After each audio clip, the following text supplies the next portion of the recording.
I've loved performing and singing and music since a really young age. Back then when I didn't have much entertainment, when I was a lot younger, I just go to my computer, pick the very few MP3 files I had, and then just play them on Windows Media Player. And then I just sing to the visualizer on my monitor.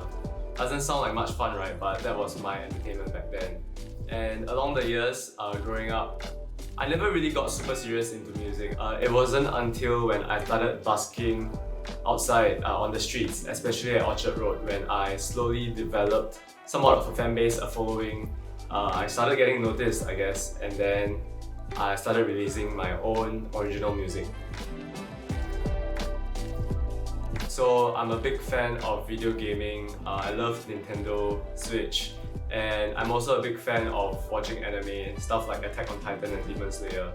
And so that's what I usually spend my time on when I'm not doing music. And if I want to relax, I head to my local cafe and just have a sip on a long black.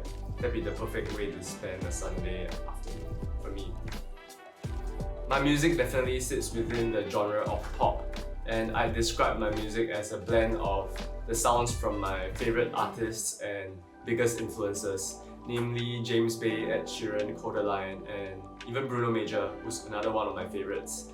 And above all, I strive to be as authentic as possible in my music because my music is an extension of my own personal feelings, values, and ideals. And so I believe when you're honest, you're able to build a connection with your audience, your listeners, you guys. Few things get me excited, like going up on a stage, performing to an eager crowd, and hearing the words of your songs thrown right back at you as you sing. And recording in the studio, those late night songwriting sessions are all things that I enjoy. That's where I get my passion and my drive from. I have one purpose, and it's to create music that moves the soul. My name is Jason Yu, a singer, artist, and songwriter.